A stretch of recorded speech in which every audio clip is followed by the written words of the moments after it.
होली की एक रंग बिरंगी ऐसी रात जिसका हम हिंदुस्तानी पूरे साल इंतजार करते हैं। उसी रात वडोदरा में एक ऐसा खतरनाक हादसा जिसने 2 बच्चों से उसकी मां छीन ली और 6 लोग अपनी जिंदगी और मौत से जूझ रहे हैं। उनके परिजनों की क्या हालात हैं शायद वो ही समझ सकते हैं। हम दुख व्यक्त कर सकते हैं, पर जो दुख झेल रहे हैं उनसे ज़्यादा उस हालात को समझने वाला शायद कोई नहीं हो सकता है।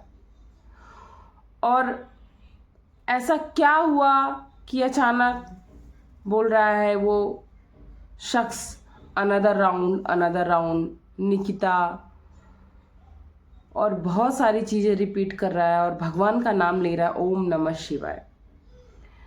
क्या ऐसे अपराधी को भगवान बचाएंगे? आखिर निकिता है कौन और ये अनदर राउंड का मतलब क्या है? क्या वो शख्स नशे में था या फिर क्या जो दिखाया जा रहा वही सच है?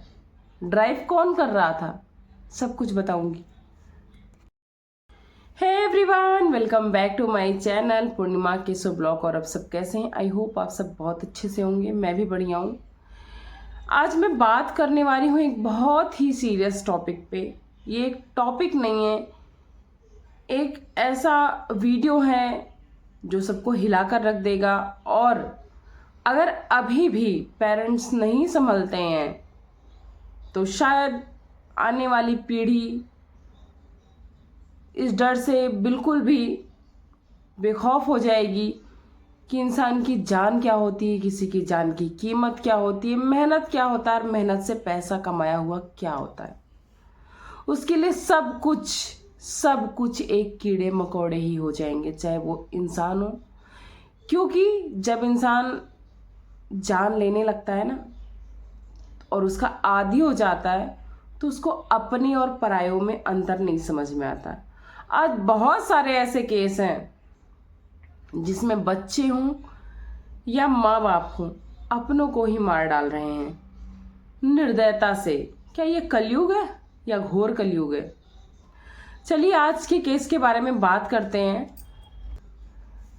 ये सच में हादसा था या फिर सोची समझी साजिश थी किसी को मारने की? वो निकिता कौन है?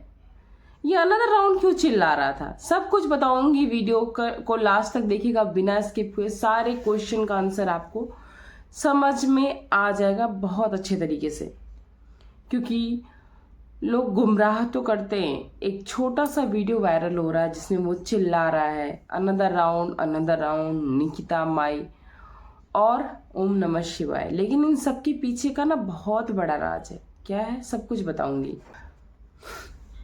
जिस बंदे ने ये सब किया है, रक्षित चौरसिया, क्या वो सच में गाड़ी चला रहा था? बहुत बड़ा सवाल है ये और बहुत सस्पेंस में ये सवाल।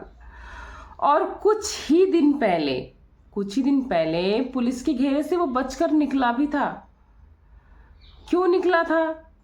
उसके पीछे भी बहुत बड़ा रीजन है। इतना बड़ा हंगामा दारू शराब पी के दोस्तों के साथ किया जा रहा था और लोगों ने कंप्लेन भी की थी। और जहाँ से कंप्लेन थी उसके नीचे ही एक एडवोकेट रहते थे। उन्होंने वार्निंग देके छोड़ दिया इसको कि भाई पढ़ने लिखने वाले बच्चे हैं और ये लॉ का स्टूडेंट है जो कि खुद ही लॉ को तोड़ रहा है, लॉ की धज्जियां उड़ा रहा है। क्या कोई रिस्ट्रिक्शन नहीं लगना चाहिए? लॉ की शिक्षा देते समय कोई प्रोसेस होना चाहिए। लॉ की शिक्षा उसी को दी जाएगी जो उसके लिए ईमानदार होगा। मुझे तो लगता है जरूर होना चाहिए। ये बात 13 मार्च की है। रात को 11 सवा 11 का टाइम हो रहा था और एक बहुत ही स्पीड में भागती हुई कार 3 दोपहिया वाहनों को रौंद देती है, जिसमें से एक की घटनास्थल पर ही मृत्यु हो जाती है। और जो इंसान पकड़ा गया है ड्राइवर के रूप में, मैं क्यों कह रही हूँ ये रूप में, मैं आपको आगे बताऊंगी। वो कह रहा है कि जो हमारी गाड़ी थी वो सिर्फ 50 की स्पीड में थी, लेकिन चश्मदीदों की माने तो वो गाड़ी 100 से 120 की स्पीड में थी। उस टाइम जो मृत होती है महिला, वो अपनी बच्चे के साथ रंग लेने जा रही थी, क्योंकि दूसरे दिन हमारे हिंदुस्तान का सबसे बड़ा त्योहार था होली। और ये रात उनके पूरे परिवार को रंगहीन कर गई। अचानक वो कार सबको टक्कर मारती है और उसके बाद एक शख्स बाहर निकलता है, बोलता है ये पागल है, ये गाड़ी चला रहा था, मैं कुछ नहीं जानता, उसको पकड़ो। और दूसरी तरफ जो ड्राइविंग सीट पर बैठता है और निकलता है और बोलता है कि अनदर राउंड, निकिता निकिता और ओम नमः शिवाय। ये क्या सोची समझी साजिश थी? आखिर ये नाम बार बार वो क्यों रिपीट कर रहा है? और जो दूसरा लड़का था जो बोला कि ये पागल है, ये गाड़ी चला रहा था, वो था प्रांशु चौहान। गाड़ी प्रांशु चौहान के पिता के नाम पर थी। और अब जो सामने आया है, पहले की जो चीजें हैं उसको आप साइड कर दो, तो गाड़ी भी प्रांशु चौहान ही चला रहा था। लेकिन जब मौकाए वारदात, ये घटना हो जाती है, तो वो लोग अपनी सीट को एक्सचेंज कर लेते हैं। एक्सचेंज क्यों कर लेते हैं इसका खुलासा अभी तक नहीं हुआ है। फिलहाल एक्सचेंज करने का भुगतान रक्षित को बहुत बुरा भुगतना पड़ता। पब्लिक उसी समय उसको पकड़कर बुरी तरह पीट देती, क्योंकि पब्लिक को पता है कि हर बार ऐसा कोई नवाब ज्यादा आता है और निर्दोष, बेरहम और मासूम लोगों को रौंद कर चला जाता है। लेकिन कानून उनको बहुत ही आसानी से 1 से 1.5 दिन के बेल पर छोड़ देती है। क्या इस बार यही होगा या फिर पुलिस कुछ बड़ा कदम उठाएगी? जो मृत हुई है महिला, उनका नाम था हिमानी, और जो दूसरी दुपहिया वाहन थी उस पर भी एक भाई बहन थे और एक पेरेंट्स थे, और एक गाड़ी पर 2 बच्चे भी थे एक बड़े के साथ, और सब बहुत बुरी तरह से घायल हैं। और इस टाइम सबकी अच्छे से जांच चल रही है, इलाज चल रहा है। अब भगवान उनको सुरक्षित करे, स्वस्थ करे, ताकि वो अपने परिवार के साथ पुनः लौट सकें। जब रक्षित से पूछताछ होती है कि आपने क्या नशा किया था उस दिन, तो साफ साफ बोल देता है बिल्कुल भी नशा नहीं किया था मैंने उस दिन, और मेरी गाड़ी भी 50 की स्पीड में थी, सामने गड्ढा था, उससे बचने के लिए टक्कर हुई और एयर बैग खुल जाता है, और जिससे मुझे कुछ दिखता नहीं है, बाकी क्या होता है मुझे कुछ नहीं पता। जबकि सीसीटीवी की जांच में आया है कि वो गाड़ी 2 गाड़ियों को टक्कर मारने के बाद उसका एयर बैग खुलता है, और एक गाड़ी तो 10 मीटर तक खींचती चली जाती, जिसमें वो हिमानी नाम की महिला थी, जो कि ऑन द स्पॉट चली जाती हैं इस दुनिया से। और उसके बाद जो जांच होती है, ब्लड सैंपल आता है, और उसको पुलिस बहुत छुपाने की भी कोशिश कर रही है, लेकिन कहीं से ना कुछ चीज़ें होती नहीं छिपती हैं। उसमें ये निकल कर आया कि होलिका दहन की रात को इन दोनों ने, रक्षित और प्रांशु दोनों ने ड्रग्स लिया था, और उसके बाद इन्होंने गांजा नहीं, भांग भी फूका था, भांग पिया था, और ये लोग पूरी तरह से नकार रहे थे। पहले आप इनका बयान सुन लो। गड्ढा हुआ है, और हम लोग जब राइट लेने का स्पेस था, उस टाइम एक स्कूटी थी और एक कार था। उसके बाद जैसे ही हम लोग अंदर घुसे तो कार छू गई और एयर बैग खुल गया। जैसे एयर बैग खुला, कुछ आगे का दिखा नहीं और गाड़ी अपने आप ही डीरेल हो गई। कितनी स्पीड में थी गाड़ी?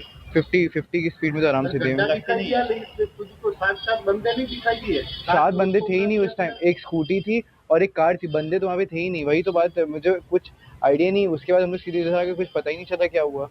सूरज के घर अपने पार्टी किया था? नहीं, कुछ नहीं किया था, सीधे वहाँ से निकला, उसको छोड़ा था, वो होलिका दहन के लिए हम लोग गए थे। तो आपने दारू किया था? नहीं, कुछ नहीं पिया था मैंने। गांजा कहाँ लिया था? सर मैंने कहीं कुछ नहीं किया था। और आपको से कितने जब बताया आपको 8 लोग? सर मुझे अभी जस्ट पता चला है, और मुझे कोई आइडिया कल तक भी नहीं था, क्योंकि मुझे बताया गया था, मुझे पता नहीं था। लेकिन मुझे आज सर ने बताया कि एक लोग की डेथ हो गई है और कुछ लोग इंजर्ड हैं। और ऐसा दुख मनाने का ऐसा कुछ नहीं सर। मैं सबसे पहले उनकी फैमिली से मिलना चाहूँगा, क्योंकि मेरी गलती है। अगर वो चाहेंगे कि जो वो चाहेंगे वही होना चाहिए। अपने पिताजी क्या करते हैं? सर मेरे पिताजी बिजनेसमैन है। कहाँ पे? वो बनारस में ही है। क्या बिजनेस है? हम लोग का नल का बिजनेस है। नल का बिजनेस। नल? और मदर क्या करती है? मदर हाउस वाइफ है। क्या नाम है उनका? मम्मी का नाम टीना है। तो आपने सुना ही होगा, लेकिन जो ये आया है रिपोर्ट, ये हमारी ही पुलिस का बयान है कि उस एक रैपिड टेस्ट में ये चीज़ें साफ निकल कर आई। जो ब्लड सैंपल है जांच के, उसमें इसने ड्रग्स लिया था, और बयान में इसने खुद कबूल किया है हाथ से कि कुछ घंटे पहले इसने भांग भी कंज्यूम किया था। तो आप समझो कि कोई 22 कह रहा, कोई 23 साल का बच्चा है जिसको गाड़ी दे देते हैं लोग, और जिसको शायद पता भी नहीं है कि किसी की जान की क्या कीमत है, कोई इंस्ट्रक्शन नहीं, नशा करके जा रहा या नहीं, पेरेंट्स जान नहीं रहे हैं और छोड़ देते हैं ऐसे छुट्टा। क्या पैसा कमाना इस चीज़ को बढ़ावा देता है कि आपके लिए किसी की जान की कीमत ना रहे? आप बेशक पैसे कमाओ, पैसे बहुत मेहनत से आते हैं, लेकिन अपने बच्चों को इतनी शिक्षा दो, क्या सही है क्या गलत है। निर्दोष मासूम गरीब भी इंसान होते हैं, उनकी जान की भी उतनी कीमत है जितने पैसे वालों की। उनके परिवार को भी उतना ही दुख होता है, शायद उससे ज़्यादा होता है, क्योंकि कभी कभी उनके पास कोई सहारा नहीं बचता उस शख्स के बाद, जो कि आप लोगों की इस गंदे कारनामों से इस दुनिया को छोड़ जाता है। अब इसके बाद पुलिस अधिकारी ने क्या कहा, ये भी पहले आप थोड़ा सा सुन लो, उसके बाद मैं आगे की बात बताती हूँ। है उसमें 2 एक्टिवा व्हीकल और एक ईवी व्हीकल उसमें थे। कुल उसमें 8 सवार इंजर्ड हैं, उसमें से एक महिला की मृत्यु हुई है। इस घटनाक्रम का जो गंभीरता को ध्यान में रखते हुए सीनियर पुलिस ऑफिसर्स और मल्टीपल इन्वेस्टिगेटिंग टीम्स इसमें जुड़े हुए हैं। स्थल पे forensic team, crime scene managers और आरटीओ का एक्सपर्ट्स वगैरह स्थल मुलाकात से जो on the spot tyre marks, उसका पॉसिबल क्राइम सीन से फिजिकल और साइंटिफिक एविडेंस मिल सकते हैं, उसको एकत्रित कर रही है। और पुलिस जो व्हीकल चला रहे थे और उनका जो को पैसेंजर थे, उनका एंटायर मूवमेंट के बारे में, कहाँ से स्टार्ट किए, किस मार्ग से निकले और कौन इनके साथ में थे, क्या वो किसी तरह के इंटॉक्सिकेटिंग सब्सटेंस का कंज्यूम किए हुए थे, ओवर स्पीडिंग हो रहा था, इस तरह के सभी घटनाक्रम के बारे में डिटेल्ड इन्वेस्टिगेशन हो रही है। इसमें लोकल पुलिस के उपरांत क्राइम ब्रांच के अधिकारी, पीसीबी और एसओजी के टीम भी तैनात हैं, ताकि इसमें जुड़े हुए सभी लोगों को हम जल्द से जल्द आइडेंटिफाई कर सकें। जो अब आज के स्थिति में जो व्हीकल चला रहा था, वो व्यक्ति ऑलरेडी पुलिस का कस्टडी में है। उनका जो को पैसेंजर था, जो क्राइम सीन से निकल गया था, उनको भी पुलिस ट्रेस करने में सफल हुई है। तो अभी उनका मेडिकल एग्जामिनेशन, फर्दर इन्वेस्टिगेशन में जो भी डिटेल्स बाहर आएंगे, उसके आधार पे आगे का कार्रवाई किया जाएगा। अभी इसका इन्वेस्टिगेशन रैपिडली और जितना जल्दी हो सके ऐसा करने की प्रयास है। साथ में जो इंजर्ड थे वो एसएससी, दोषी, सुकुन और जेडएस हॉस्पिटल में एडमिट हैं। उनको भी बेस्ट पॉसिबल मेडिकल सपोर्ट देने की प्रयास है ताकि इंजर्ड को बचा सकें। तो पुलिस समग्रता से इस घटनाक्रम का इन्वेस्टिगेशन कर रही है, अप्रोप्रिएट एक्शन लिया जाएगा। अब फिलहाल इनके ऊपर हिट एंड रन का केस भी लगा हुआ है, गैर इरादतन हत्या की भी धाराएं लगी हैं, पर क्या ये इरादतन हत्या थी या गैर इरादतन हत्या थी, ये तो सब पता चल जाएगा समय के साथ। लेकिन सबसे बड़ा सवाल ये है कि क्या ये छूट जाएगा हर बार पैसे के दम पर? इस तरह के लोग छूटते जाएंगे। और अगर कभी भी एक ऐसा उदाहरण, एक नहीं, हमें तो लगता है हमें अनेक ऐसे उदाहरण सामने देखने को मिलने चाहिए कि पैसा कोई काम नहीं है। अगर आप इस तरह की गलतियां करते हो, आप ड्रंक हो के गाड़ी ड्राइव करते हो, बिना किसी सुरक्षा के हेलमेट की गाड़ी ड्राइव करते हो, बिना लाइसेंस के, बिना एज के, मीन्स आप अगर नाबालिग हो, तो आपके ऊपर अच्छे खासे धाराएं भी लगेंगी, आपको सजा भी मिलेगी। तो शायद ये चीज़ें रुकें, क्योंकि बच्चों में कहीं ना कहीं ये चीज़ें हैं जो हमारे बड़े बाप की बेटे औलादें होती है ना, कि कुछ भी होगा हमारा बाप हमें बचा लेगा, और माँ बाप बच्चों की मोह माया में ऐसी चीज़ें करते हैं। अब सवाल ये उठता है कि अभी ये चीज़ें इन लोगों ने नहीं कबूल की हैं कि रक्षित गाड़ी चला रहा था कि प्रांशु, जबकि ये चीज़ें एक जांच में पता चल चुकी हैं, जो सीसीटीवी थी कि जो ड्राइविंग कर रहा था वो प्रांशु कर रहा था। अब ऐसे में अगर ये गैर इरादतन है तो क्या प्रांशु के पिताजी की गाड़ी थी, तो पिताजी के ऊपर भी कोई केस बनता है या नहीं बनता है। तो अगर ये इरादतन हत्या होती तो प्रांशु के पिताजी पर केस बनेगा। अगर ये गैर इरादतन हत्या है, उनको नहीं पता है कि उनकी गाड़ी से कौन क्या कर रहा है, तो उनको जांच के लिए तो बुलाया जा सकता है, लेकिन उन पर कोई केस नहीं बनेगा, और अगर जांच में वो निर्दोष साबित होती है तो उनको छोड़ भी दिया जाएगा। अब सबसे बड़ी बात यह है कि वो एक लॉ का स्टूडेंट था, रक्षित। क्या वो लॉ जानता था अच्छे तरीके से, इसलिए प्रांशु को ड्राइविंग सीट से इस पे शिफ्ट कर देता है साइड वाली सीट पे, क्योंकि उसको पता है कि मामले को कैसे संभालना है, या फिर इसके पीछे कोई और बड़ी वजह है? ये अभी जांच का विषय और जांच चल रही, जो भी होगा अपडेट आपके सामने ज़रूर पेश किया जाएगा। तो बस आप लोगों से ये रिक्वेस्ट करती हूँ हाथ जोड़ के कि अगर आपके घर में भी बच्चे हैं और आपको भगवान ने सब चीज़ों से नवाजा है, धन दौलत, तो अपने बच्चों को गाड़ी देने से पहले 100 बार सोचिए और जांच करिए कि वो किस वक्त कहाँ जा रहा है, किस हालात में जा रहा और किस हालत में वो है। हर बार जरूरी नहीं है कि सामने वाले को ही चोट पहुंचे। कई बार जो ड्राइव करता है, जिसने गलती की होती है, वो भी जान से जा सकता है। उस टाइम आपका धन दौलत पैसा उसको नहीं बचा पाएगा।